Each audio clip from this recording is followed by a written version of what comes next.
ओम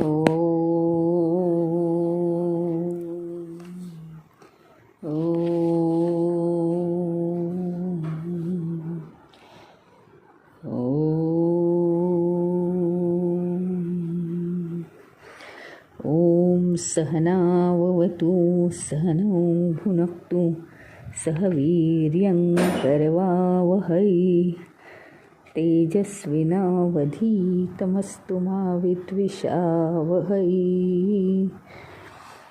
ओम शांति शांति शांतिः।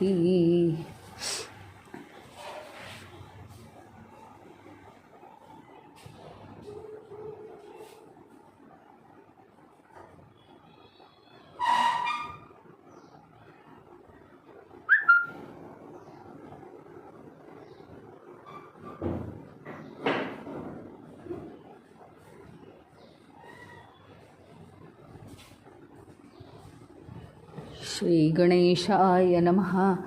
ओम श्री सरस्वत्यै नमः। ओम श्री गुरुभ्यो नमः। वक्रतुंड महाकाय सूर्यकोटिसमप्रभ निर्विघ्नं कुरु मे देव सर्वकार्येषु सर्वदा।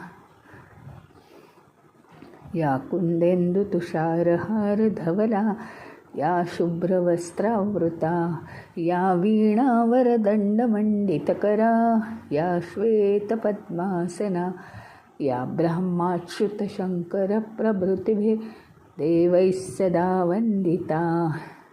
सा मां पातु सरस्वती भगवती निःशेषजाड्यापहा।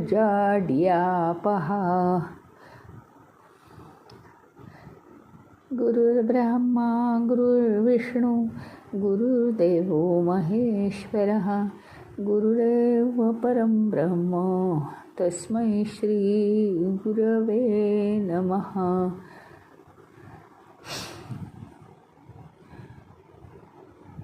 ध्यायेन्नित्यं महेशं रजतगिरिनिभै चारुचन्द्रावतंसं रत्नाकल्पोज्ज्वलाङ्गं परशुमृगवराभीतिहस्तं प्रसन्नं पद्मासीनं समन्तात्स्तुतममरगणैर्व्याघ्रकृत्यं वसानं विश्वाद्यं विश्ववन्द्यं निखिलभयहरं पंचवक्त्रं त्रिनेत्रम्।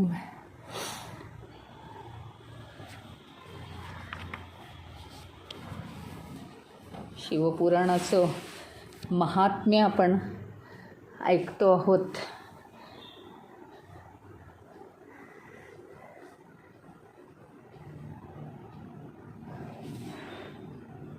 काल आपण पाहिलं बिंदुग आणि चंचुला यांच्या जीवनात केवढा फरक झाला आणि अतिशय वाईट वागणारा असा तो बिंदुग नावाचा जो ब्राह्मण आहे तो सुद्धा त्याला शंकराने आपलं पार्षद बनवलं, कारण त्याने शिवपुराण ऐकलं आणि त्याची सगळी पापं जळून गेली. तर याचा श्रवणविधी काय आहे? शौनकांनी सुतांना विचारलं की आपण श्रेष्ठ शिवभक्त आहात, खूप आपल्याला ज्ञान आहे, तर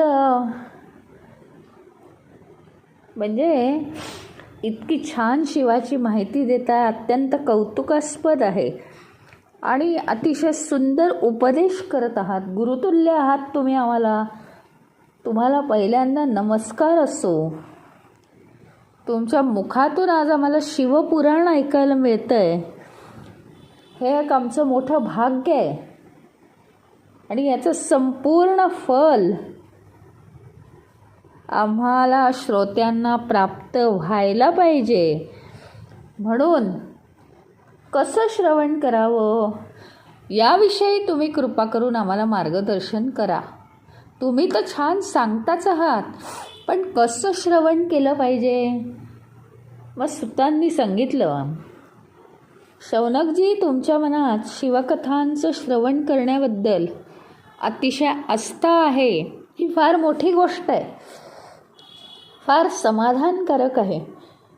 शिवलीलांचं श्रवण करणं ही शिवाची सेवाच आहे आणि ती विधीपूर्वक केली पाहिजे. आता ते श्रवण कसं करावं बद्दल आता सूत सांगतायत आणि त्याच्या आधी व्यवस्था कशी करावी तेही सांगतायत.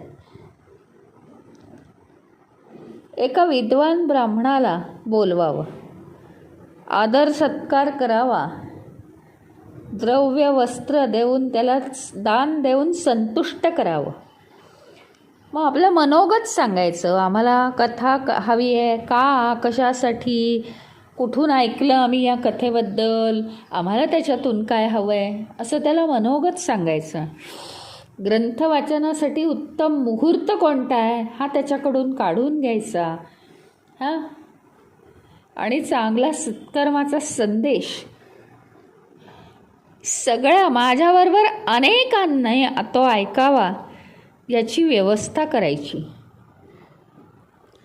म्हणजे अनेकांचं कल्याण होईल.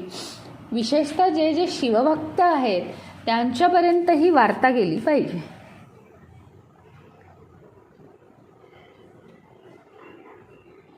सर्वांना निमंत्रित करावं.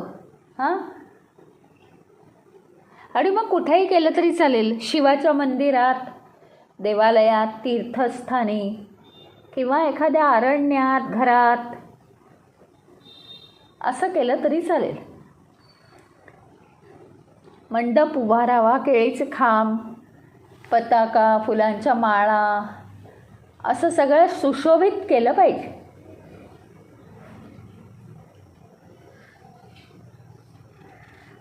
बैठक व्यवस्था करावी.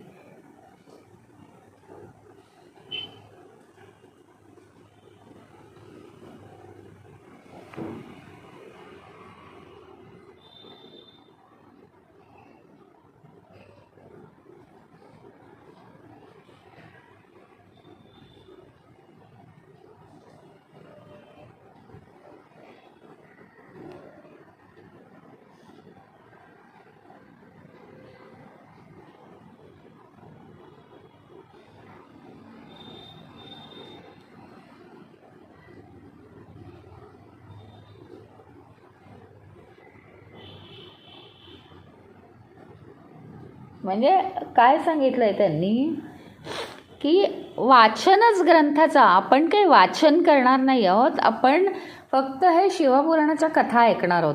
पण ग्रंथाचं तर तुम्हाला वाचनच करायचं असेल तर काय केलं पाहिजे, तर त्यांनी सांगितलं की सूर्योदयापासून 3 तास ते वाचावं आणि नंतर वाचू नये, मध्यान्हकाळी थांबवावं.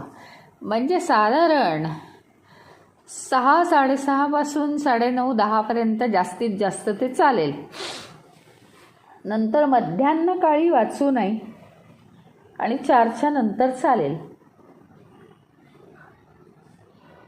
नुसतं शिवपुराणाचं श्रवण करणं हे सुद्धा एक आपलं व्रतच आहे.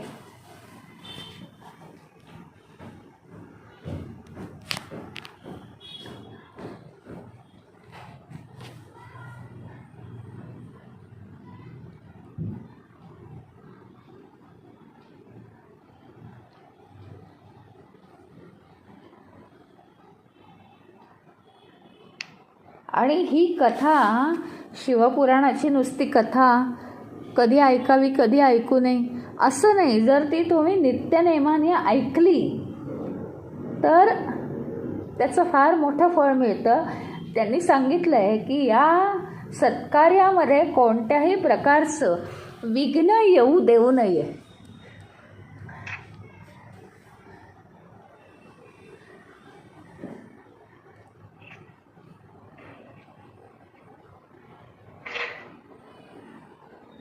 आणि अतिशय शुद्ध मनाने म्हणजे काय, तर कशातही आपलं लक्ष गुंतलेलं नको, अशा पद्धतीने अतिशय शुद्ध अंतःकरणाने ही कथा ऐकावी. म्हणजे त्याचं फळ आपल्याला एकाग्रतेने ऐकल्याचं पूर्ण मिळतं. आणि सकाळी सकाळी वाचण्याचा हाच उद्देश की आपल्याला कसलेही उद्वेग होत नाहीत, त्रास होत नाही कसलेही.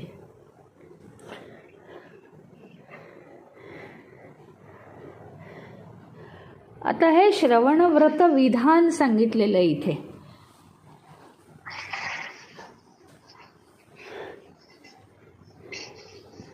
मग सूत सांगतायत की शिवपुराणाचं श्रद्धेने श्रवण करणं हे एक महाव्रत आहे.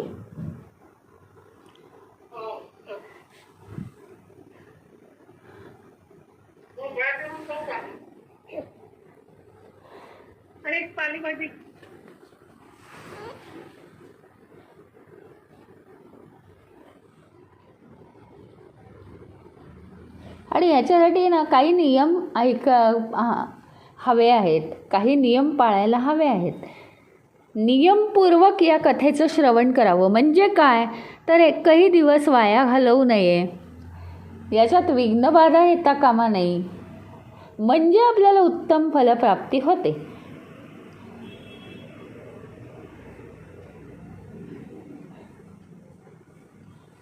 मनातल्या मनात संकल्प करावा की हे व्रत म्हणजे हे जे श्रवण आहे ते मी पूर्ण करणार आहे. कसलीही बाधा येऊ नये यासाठी ईश्वराला प्रार्थना करावी आणि आपल्याकडनं ते पूर्ण झालंच पाहिजे याची कर्तव्य बुद्धी आपल्याला असावी.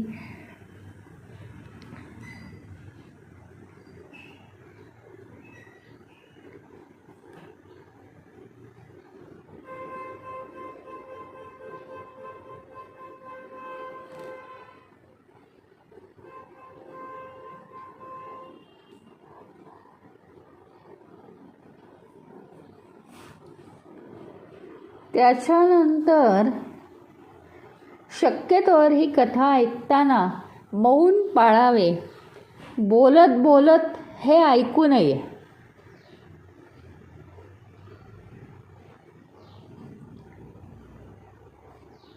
आणि नित्य नियमपूर्वक याचं कथन केलं, श्रवण केलं तर आपले मनोरथ पूर्ण होतात. आणि ज्याची काहीच इच्छा नाही आहे त्याला मात्र मोक्ष मिळतो. एकंदरीत काय मनुष्याचं मोठं कल्याण होतं आणि दरिद्री किंवा भाग्यहीन दुष्टपापी असतो त्या सगळ्यांना खूप चांगलं जीवन मिळतं.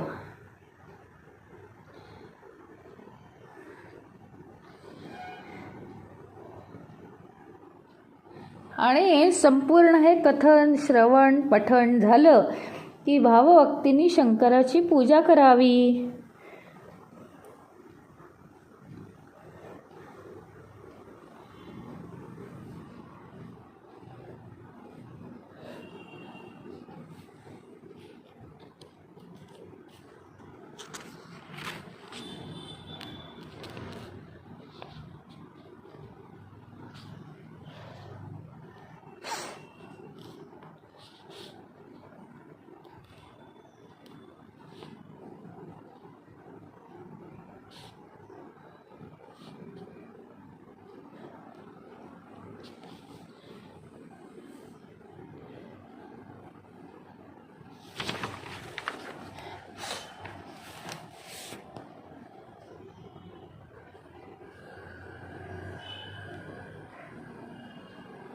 सगळ्या पुराणांमध्ये शिवपुराण हे सर्वश्रेष्ठ आहे.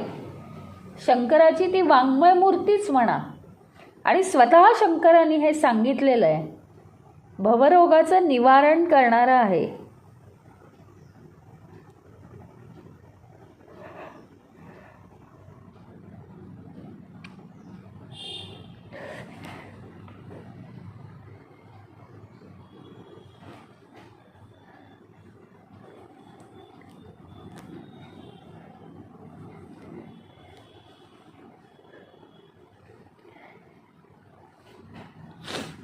अशा रीतीने शिवपुराणाचं जे महात्म्य आहे ते संपलेलं आहे आता.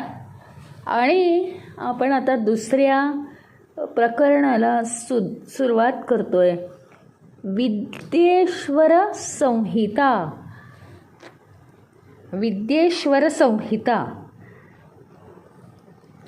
मग ह्याच्यात त्यांनी सांगितलंय शंकरांनी की कलियुगात लोकांचं आचरण कसं असणार आहे. आद्यंत मंगल मजात समान भाव मार्यम तमीशम जरामर मात्मदेवं पंचाननं प्रबल पंचा विनोदशीलं संभावये मनसी शंकर मंबिकेशम. म्हणजे जे आधीपासून अंतापर्यंत आहेत म्हणजेच नित्य आहेत, कशाशीही ज्या भगवंतांची तुलनाच होत नाही, कशाशीही समानताच करता येत नाही त्यांची, एकमेव आहेत ते. आणि आत्मस्वरूपाला जे प्रकाशित करतात, ज्यांना 5 मुख आहेत आणि जगाची रचना, पालन, संरक्षण आणि संहार हे जे सहज करतात, तसंच पुनरुत्पत्ती, ही सगळी 5 अशी बलवान कार्य जे करतात ते अजरामर आहेत. उमापती भगवान शंकर, अशा शंकरांचं मी मनोमन चिंतन करतो, असं विद्येश्वर संहितेचा मंगलाचरणाचा श्लोक आहे, प्रार्थना आहे ती. मग व्यास सांगतायत आता. आधी शौनक आणि सूत, पण व्यासांनी सांगितलं आता. श्री गणेशाय नमः. व्यास म्हणतात की प्रयाग हे पुण्यमय क्षेत्र आहे. म्हणजे का पुण्यमय म्हटलंय तर गंगा आणि यमुना यांचा संगम आहे बरं का तिथे. अतिशय महान अशी धर्मभूमी आहे. आणि प्रयागला का म्हटलंय एवढं, का त्याचं महत्त्व आहे माहिती का. इथूनच म्हणे ब्रह्मलोकी जाण्याचा मार्ग आहे. म्हणजे ज्यांचं वय होईल असे वयोवृद्ध, ज्यांनी खूप तप केलंय असे तपोवृद्ध, आणि ज्यांनी खूप या क्षेत्रात ज्ञान मिळवलं आहे अध्यात्माच्या क्षेत्रात, असे ज्ञानवृद्ध, असे श्रेष्ठ ऋषीमुनी यांनी काय केलं, या प्रयाग क्षेत्री एकदा मोठा यज्ञ करण्याचं ठरवलं.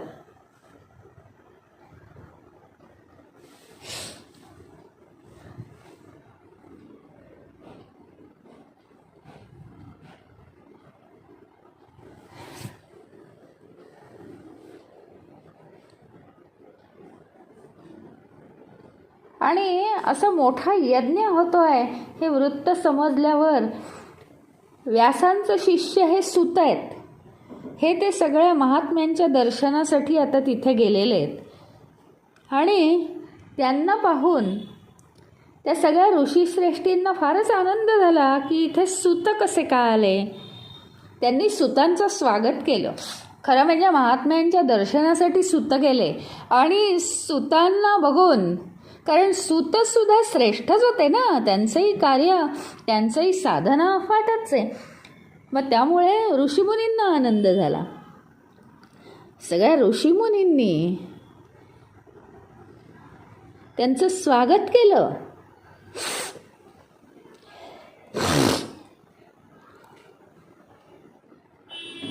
आणि त्यांना विचारलं, या पुण्य पावन प्रयाग क्षेत्री तुमचं दर्शन घडलं, आम्ही अगदी धन्य झालो आहे.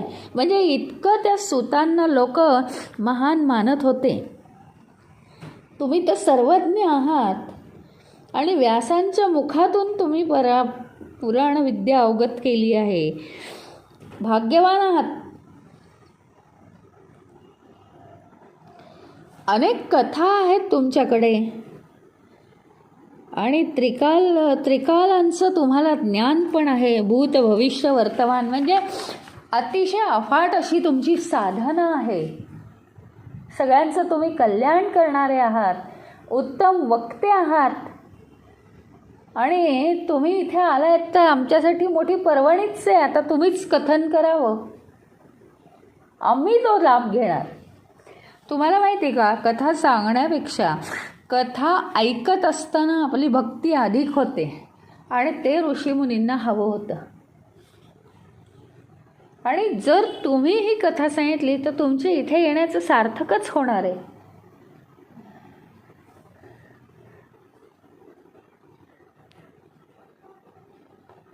ऋषीमुनी म्हणतायत सूतजींना की आम्ही आत्तापर्यंत इतकी अनेक सगळी पुराणं ऐकली, गोष्टी ऐकल्या, तत्वविषयक व्याख्यानं ऐकली, पण आमचं काही समाधान होत नाही. तर अनेक लोकांचं कल्याण होईल असं काहीतरी जाणून घ्यायची तुमच्याकडनं इच्छा आहे, तर तुम्ही आमच्यावर कृपा करा. काही विषय तुम्ही आम्हाला प्रकट करून सांगा. पुढे कलियुग येणार आहे. लोक पुण्यकर्मापासून परावृत्त होतील, खोटं बोलू लागतील, निंदा करतील, दुसऱ्यांचं धन अपेक्षा करतील, दुसऱ्याच्या धनाची, कोणाची हिंसा करतील, नास्तिकपणे वागतील. असे लोक खूप स्वधर्माचरण करणार नाहीत, पापाचरण करतील आणि जीवितहानी होईल. ब्राह्मण लोभी होतील, नंतर विक्री करून वगैरे म्हणजे व्यापार करून आपली उपजीविका चालवतील. विद्याभ्यास मागे पडेल, सगळे कसे संस्कार भ्रष्ट होतील. तर त्याच्यासाठी म्हणजे कली प्रभावानेच हे सगळं होणार आहे, त्यांची बुद्धी नष्ट होणार आहे.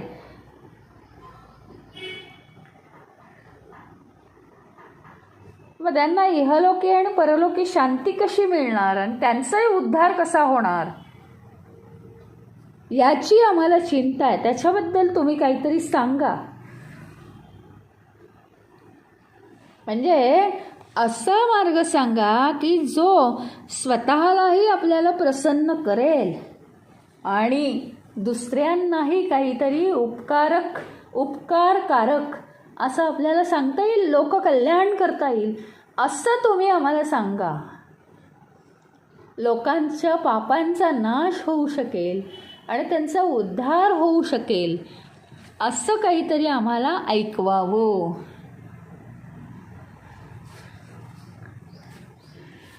असं सर्व ऋषीमुनी सूतांना सांगतायत. व्यास म्हणाले,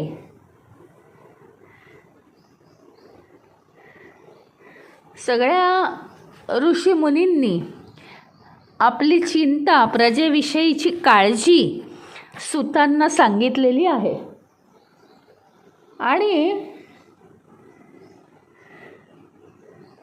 सगळ्या ऋषीमुनींच्या अंतःकरणामध्ये लोकोद्धाराची तळमळ आहे हे जाणलं सूतांनी आणि त्यांना मोठा आनंद झाला आहे की चला, ऋषीमुनी हे फक्त स्वतःसाठी जगत नाही आहेत.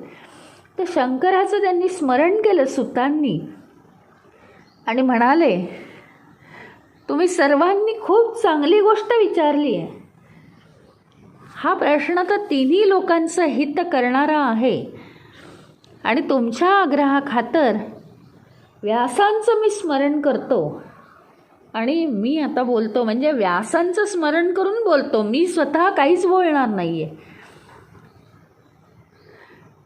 लोकोद्धाराचा उपाय विचारला म्हणून शिवपुराणाचं निरूपण करण्याचं मी ठरवलं आहे. बघा म्हणजे किती मोठं त्यामुळे यश साधणार आहे. नुसतं एकाच जीवाचं नाही तर संपूर्ण समाजाचं कल्याण होणार आहे. आणि हे पुराण अतिशय पावन शिवचरित्र कलीचा नाश करणार आहे आणि कलीमुळे निर्माण झालेल्या मळाचा सुद्धा नाश करणार आहे. सगळ्या समाजातल्या लोकांचं कल्याण करणारं हे शिवपुराण आहे. शंकरांच्या सर्वोच्च कीर्तीचं वर्णन म्हणजे शिवपुराण. आणि चारही पुरुषार्थ म्हणजे धर्म अर्थ काम मोक्ष हे सुद्धा साध्य करून देणारं ते शिवपुराण आहे.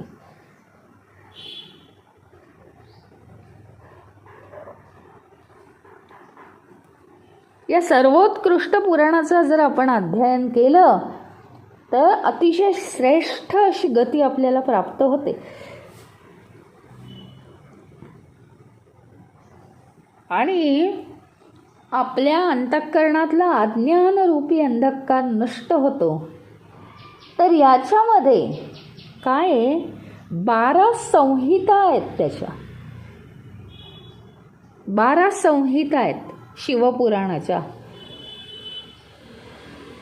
विद्येश्वर संहिता, रुद्र संहिता, संहिता म्हणजे प्रकरण, विद्येश्वर संहिता, रुद्र संहिता, विनायक संहिता, उमा संहिता, सहस्रकोटी रुद्र संहिता, एकादश रुद्र संहिता, कैलास संहिता, शतरुद्र संहिता, कोटी रुद्र संहिता, मातृसंहिता, वायवीय संहिता आणि धर्म संहिता. या 12 संहिता आहेत. त्यांच्यामध्ये श्लोक किती आहेत ते ऐका. रुद्र संहिता, विनायक संहिता, उमा संहिता, मातृसंहिता 8,000 हजार श्लोक आहेत त्यांच्यामध्ये.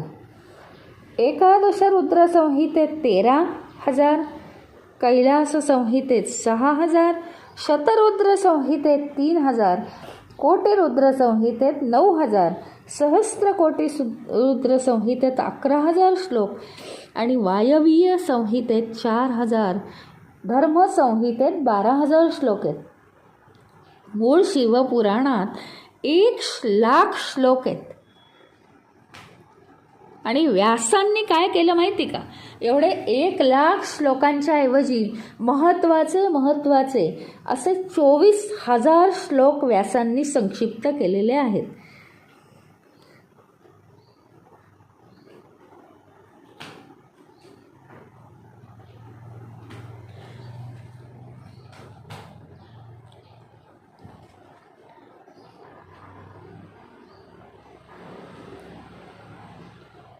आणि ही जी पुराणं आहेत आता उपलब्ध आपल्याकडे, सर्व पुराणांमध्ये 4था क्रमांक ह्याचा आहे.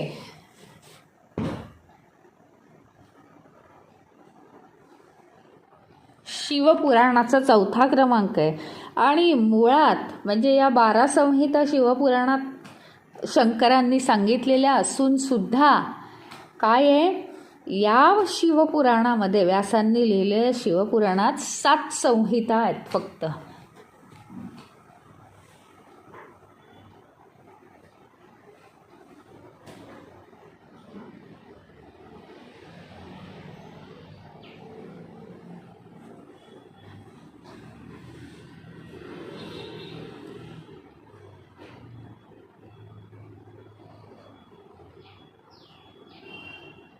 शिवानी तर अनेक वर्षापूर्वी शतकोटी श्लोकांचा पुराण ग्रंथ निर्माण केला होता. शतकोटी, बापरे,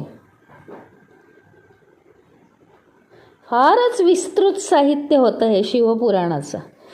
नंतर ते द्वापार युगात म्हणजे व्यासांनी जे लिहिलं त्याचं 18 भागात विभाजन केलं. शिवाचं हे शतकोटी श्लोकांचं पुराण 18 भागात विभाजन केलं, त्याला छोटंसं स्वरूप दिलं. त्यामुळे ते महापुराण आता 4,00,000 श्लोकांपर्यंत सीमित झालं. शतकोटी श्लोकांचं, कोटी म्हणजे काय झालं, त्यामध्ये शिवपुराण 24,000 श्लोकांचं आहे.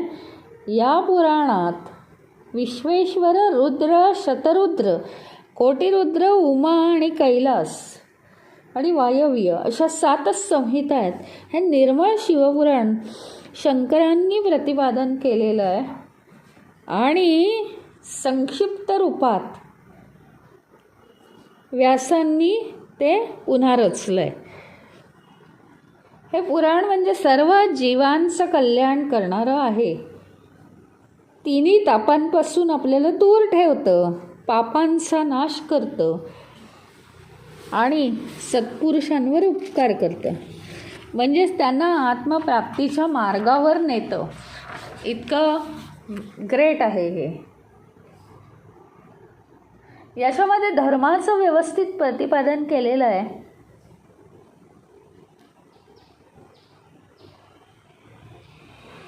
अतिशय श्रेष्ठ असं ज्ञानाचं संकलन आहे. आपल्या जीवालाच मुळी शिवस्वरूप आणण्याचं काम हे शिवपुराण करतं. आणि जो शिवकृपेला प्राप्त होईल एकाग्रचित्त करून, तो त्याला परमगती प्राप्त होते. आता या शिवपुराणाच्या संबंधी एरवी तर आहेच आहो. एरवी प्रत्येक गोष्टीतच श्रवण मनन आणि कीर्तन श्रवण मनन यांचं महत्त्व आहे. कीर्तन म्हणजे काय की परमेश्वराची स्तुती असा त्याचा इथे अर्थ आहे. श्रवण कीर्तन मनन ऐकायचं, त्याच्यावर विचार करायचा आणि आपल्या वाणीतून परमेश्वराची स्तुती करायची. म्हणजे ती उमटली पाहिजे मनापासून, अंतःकरणापासून. यांचं इथे किती महत्त्व आहे हे आता या प्रकरणामध्ये सांगितलेलं आहे. व्यास काय म्हणतायत, आता काय झालं की सूत महाराज महर्षींशी बोलतात. हे ऐकून व्यासांना अतिशय आनंद झालाय. आणि महर्षींना सुद्धा आनंद झालाय की सूत म्हणजे अतिशय ज्ञानी आणि ते आपल्याला काहीतरी सांगतायत. मग ते म्हणतात, ऋषीमुनी की तुम्ही आम्हाला वेदतुल्य आहात आणि अतिशय पुण्यस्वरूप अशा शिवपुराणाचं तुम्ही आम्हाला वक्तव्य करा आणि आम्हाला ऐकवा ते शिवपुराण. आता म्हणे वेळ घालवू नका. सूत म्हणतायत की ऋषीमुनींनो, तुम्ही आता शंकराचं स्मरण करा डोळे मिटून आणि मग हे शिवपुराणाचं निवेदन जे आहे ते अत्यंत सखोल अंतःकरणातून ऐका. म्हणजे नक्कीच त्याचं फळ मिळतं. ते शिवपुराण म्हणजे साक्षात अमृत आहे. अमृत वेदांच्या सारतत्वातून ते प्रगट झालेलं आहे. यात भक्ती, ज्ञान, वैराग्य या सगळ्या गोष्टी आहेत, विशेषत्वानी आहेत.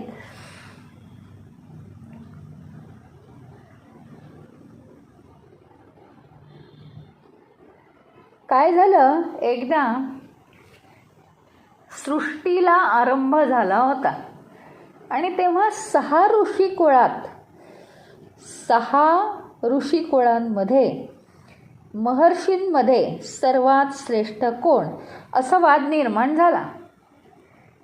मग या संदर्भात ब्रह्मदेव काय म्हणतात हे समजावून घेऊ म्हणून ते सर्वजण गेले ब्रह्मलोकामध्ये. विधात्याला वंदन केलं आणि त्याची स्तुती केली. सगळ्या सृष्टीचं पालन करणारे, सगळ्या सृष्टीचे नियामक आहात तुम्ही, सगळ्या तत्वांच्या पलीकडे गेलेले आहात असे तुम्ही ब्रह्मदेव.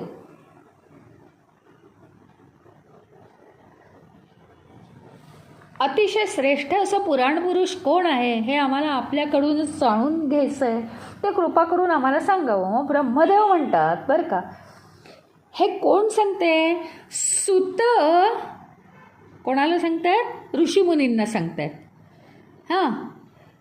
सूत ऋषीमुनींना सांगतायत हे सगळं.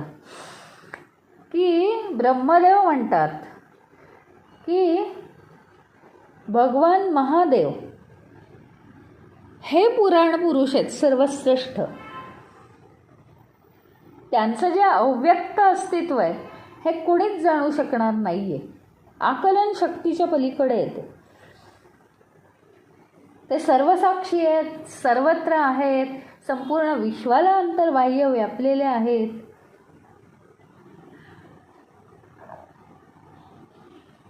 आणि त्यांच्याच पासून सगळे हे देवादिदेव आणि सगळे हे जीवसृष्टी त्यांच्याच पासून निर्माण झालेली आहे. केवळ आणि केवळ भक्ती केली तरच ते प्रसन्न होतात, नाही तर ते होत नाहीत. आणि आम्ही सगळे देव त्यांच्या पवित्र पावन अशा दर्शनाची नेहमीच वाट पाहत असतो. आणि त्यांचा कृपाप्रसाद आपल्यावर कसा होईल, कारण कृपाप्रसाद अत्यंत श्रेष्ठ आहे त्यांचा, कारण भावबंधनातूनच तो मुक्त करतो.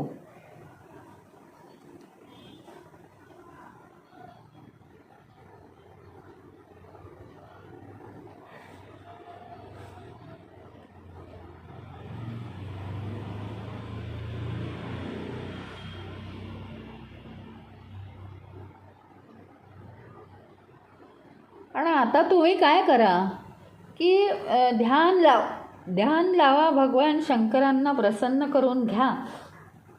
त्यांची जर कृपा झाली तर जीवनामध्ये आपल्याला काय साध्य करायचं आहे, कोणती साधनं मिळवायची आहेत, कशाने कोणतं ज्ञान होईल हे कळून येईल. मग आता तुम्ही ब्रह्मदेव म्हणतात आता तुम्ही भूलोकी जा, पुन्हा मोठा यज्ञ करा, हजारो वर्ष यज्ञ करा आणि मग शिव तुम्हाला प्रसन्न होतील. आणि बाकी काही जाणून घ्यायच्या फंदात पडू नका, श्रेष्ठ पुरुष कोण आणि काय कोण. त्याच्याऐवजी जीवनात शिवपद प्राप्त झालं तर तेच तर खरं माणसाचं खरं ध्येय आहे.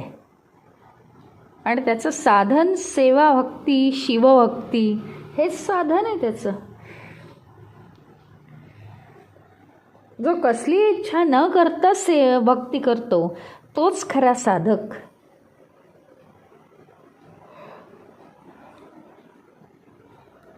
शिवचरणी समर्पित झालं की मग परमेश्वराची प्राप्ती होते.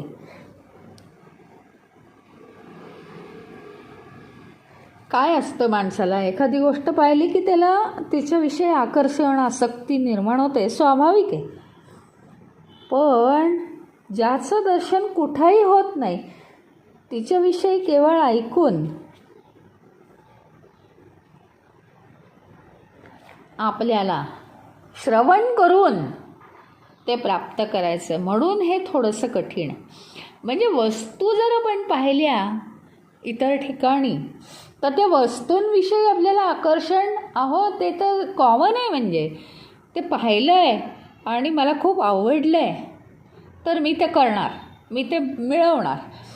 परंतु भगवंत किंवा शिवाची जी ही शक्ती आहे किंवा शिवप्राप्ती आहे किंवा शिवाचं कृपा मिळवायची आहे तर ती वस्तू दिसत नाही हो आपल्याला. केवळ श्रवणानेच ती आपल्याला प्राप्त करायची आहे, म्हणून ते थोडंसं कठीण आहे. ते अंतःकरणापासूनच आपल्याला करायला पाहिजे, मनन केलं पाहिजे, ते तत्त्व जाणून घेण्याचा प्रयत्न केला पाहिजे, त्याची अनुभूती करण्याचा सतत प्रयत्न करायला हवा आपण. तरच आपण शिवस्वरूपाकडे वाटचाल करू शकू. नुसतं असं वरवर मार्गदर्शन करून काहीच होणार नाही आहे. आणि शिवतत्वाचा स्पर्श झाला तर अलौकिक आनंदापेक्षा दुसरं काहीही मिळणार नाही. म्हणजे काय तर शंकराची पूजा करायची मनापासून, संकीर्तन करायचं, त्यांच्या रूपांचे गुण गायचे.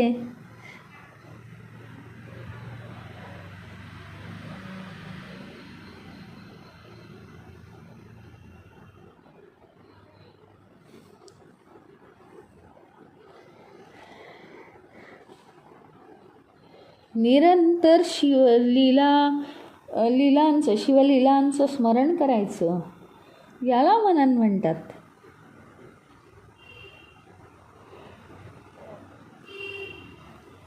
आणि शिवाचं सतत स्मरण करणं हा साधन मार्गाचा सोपा उपाय आहे.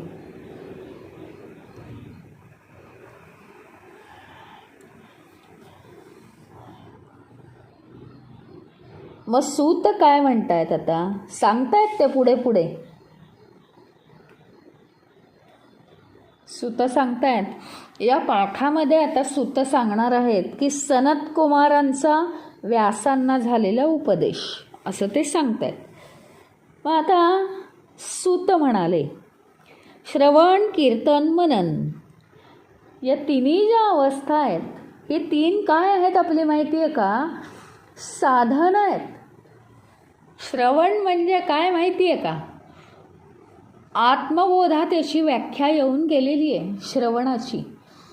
श्रवण ह्याचा अर्थ जे काही शास्त्रकाराला सांगायचं आहे तेच ऐकलं.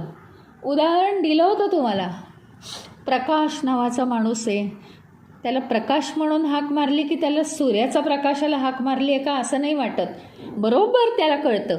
ह्याचा अर्थ आपण जे श्रवण करतो आहोत तेच वक्त्याला सांगायचं आहे नेमकं. याला म्हणतात श्रवण. श्रवण म्हणजे नुसतं ऐकणं, कानावरून जाणं नाही आहे. इथे आता महत्त्व आहे ना याचं, म्हणून मी सांगते की श्रवण म्हणजे अंतःकरणापासून आपल्याला जसे शब्दांचे अर्थ म्हणजे सगळी वस्तूच डोळ्यासमोर येते, जे काही म्हटलं ते डोळ्यासमोर येतं आपल्या.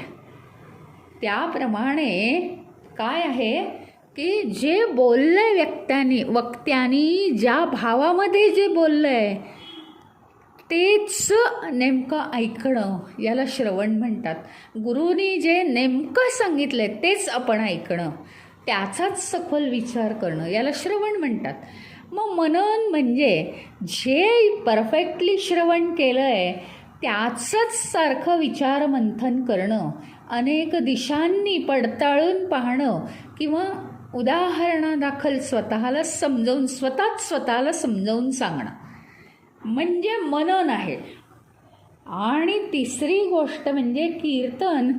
इतकं ते मनापासून श्रवण मनन झालेलं आहे की आपण अगदी आपल्या भावना उचंबळून येतात की परमेश्वराची आता स्तुती केली पाहिजे आपण.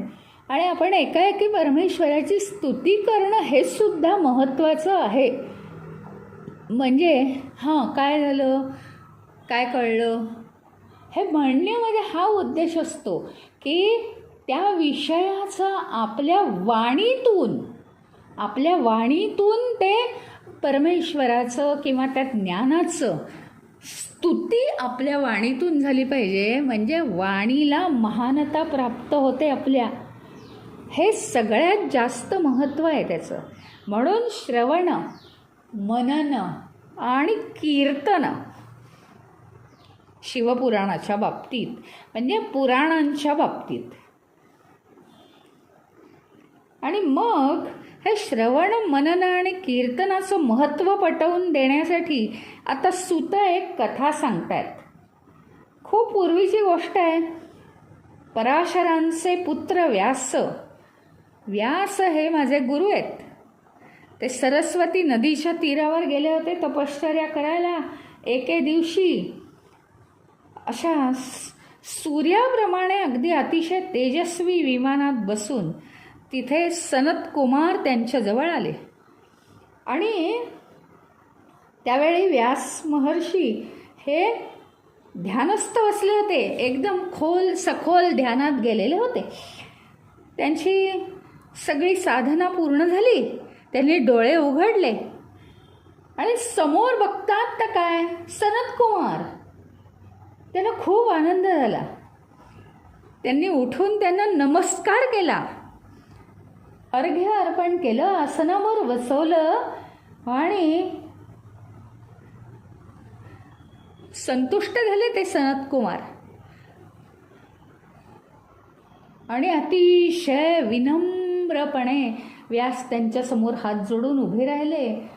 आणि व्यासांना त्यांनी कृपादृष्टीने बघितलं सनत कुमारांनी. आणि मग गंभीर होऊन म्हणाले, काय माहिती आहे, तुम्ही सत्याचं चिंतन करा.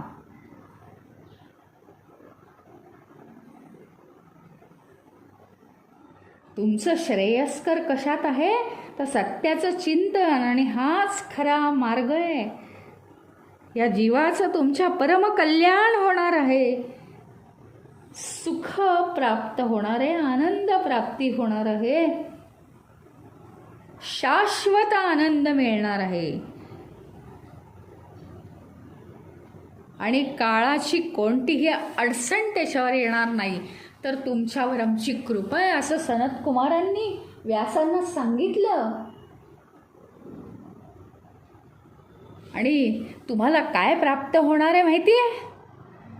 अहो शिवप्राप्तीच होणार आहे. आणखीन काय पाहिजे तुम्हाला? शिवस्वरूपाची तुम्हाला प्राप्ती होणार आहे. इतके तुम्ही जवळ आहात. मी सांगतो ते ऐका.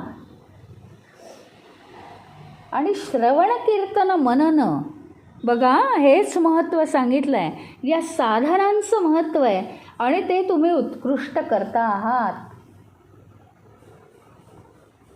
म्हणजे तुम्ही जर अनेक साधनं वापरली, खूप खूप खूप विषय घेतले आणि खूप खूप विषयांचा अभ्यास केला आणि खूप खूप काही लिहून काढलं, नोट्स काढल्या आणि खूप अशा नोट्स पडल्यात. आता नोट्स काय ह्याच्या माहिती आहे? ह्याच्या नाही म्हणत मी, पण ज्ञानाच्या, की आपल्या काही लक्षात राहत नाही, मग ते लगेच वाचलं पाहिजे. पण ते त्या ग्रंथापुरतंच ना. परत तो ग्रंथ संपला की त्या नोट्सचा उपयोग नाही. अक्षरशः त्यात टाकून देता आल्या पाहिजेत. प्रत्येक ग्रंथाचा संदर्भ वेगळा आहे आणि वेगळ्या गोष्टीसाठी तो ग्रंथ तयार केला गेलेला आहे. त्यामुळे श्रवण, मनन आणि कीर्तन लिखाणापेक्षा सुद्धा जास्त या गोष्टींचा अंतःकरणापासून भगवंतांच्या कथा ऐकणं. आणि नंतर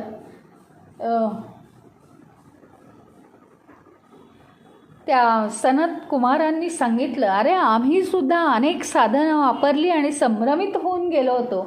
शेवटी फिरत फिरत फिरत मंदराचल, आचल म्हणजे पर्वत, मंदरा पर्वतावर आलो आणि तिथे एकांतात बसून तपश्चर्या करू लागलो. मग तळमळ झाली माझी आणि मग शंकरांना दया आली माझी आणि मला मार्गदर्शन करण्यासाठी त्यांनी नंदिकेश्वरांना पाठवलं. म्हणजे ते शिवगणांचे प्रमुख आहेत.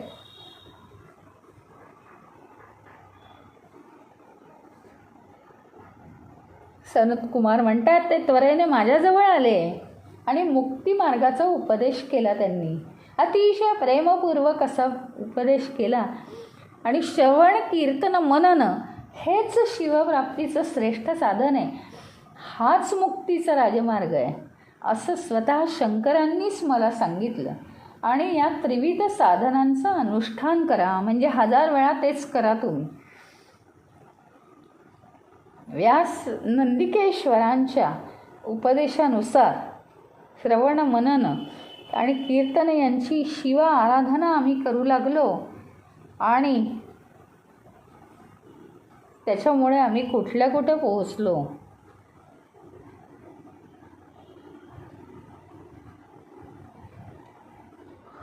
एवढं सांगितलं आणि सनत कुमार ब्रह्मलोकी निघून गेले.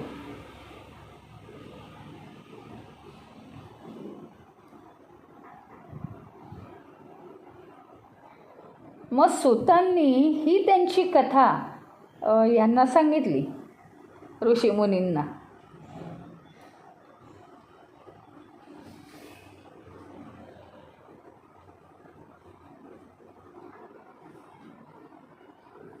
मग ऋषीमुनींचा काय प्रश्न आहे? बरोबर आहे, तुम्ही ही 3 साधनं सांगितली, पण जो मनुष्य ही 3 साधनं करण्यास असमर्थ, अरे म्हणजे मनन कसं करावं, माझ्या नाही स्वभावात बसत, मला काही कळत नाही मनन कसं करावं, असा जो असेल तो कसा काय मुक्त होणार? त्याने काय करायला पाहिजे? त्याला कसा काय मोक्ष मिळू शकेल?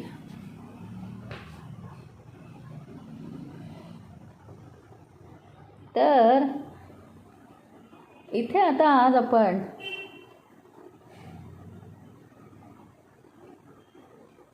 म्हणजे काय माहिती का, तुम्हाला थोडंसं सांगून ठेवते की श्रवण मनन आणि कीर्तन हा बुद्धिमान लोकांचा मार्ग आहे की इतकं त्याच्यात लक्ष, विद्यावान लोकांचा मार्ग आहे की त्याच्यात एवढं लक्ष, अंतःकरणापासून ते ऐकायचं आणि शिवस्वरूप होऊन जायचं.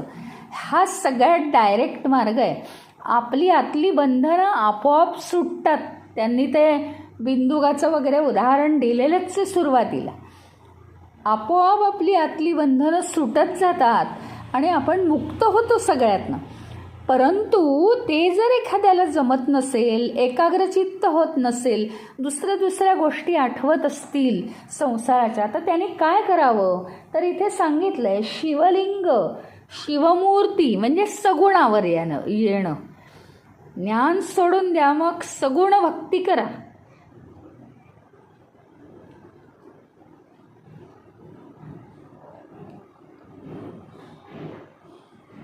म्हणजे ते जर नाही जमलं, निर्गुण भक्ती किंवा ज्ञानावरून तुम्हाला भक्ती नाही जमली, तर तुम्ही सगुण भक्ती करा. पण तो पाठ आता, आणि ही कोणती संहिता चालू आहे? विद्येश्वर संहिता.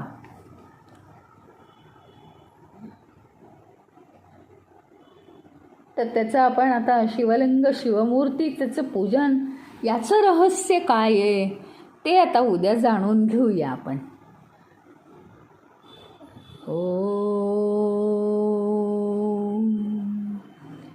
ओम पूर्णमदः पूर्णमिदं पूर्णात् पूर्णमुदच्यते पूर्णस्य पूर्णमादाय पूर्णमेवावशिष्यते. ओम शांती शांती शांती. हरि ओम. श्री गुरुभ्यो नमः. हरि ओम. ओम नमः शिवाय. ओम नमः शिवाय. ओम नमः शिवाय. ओम नमः शिवाय. ओम नमः शिवाय.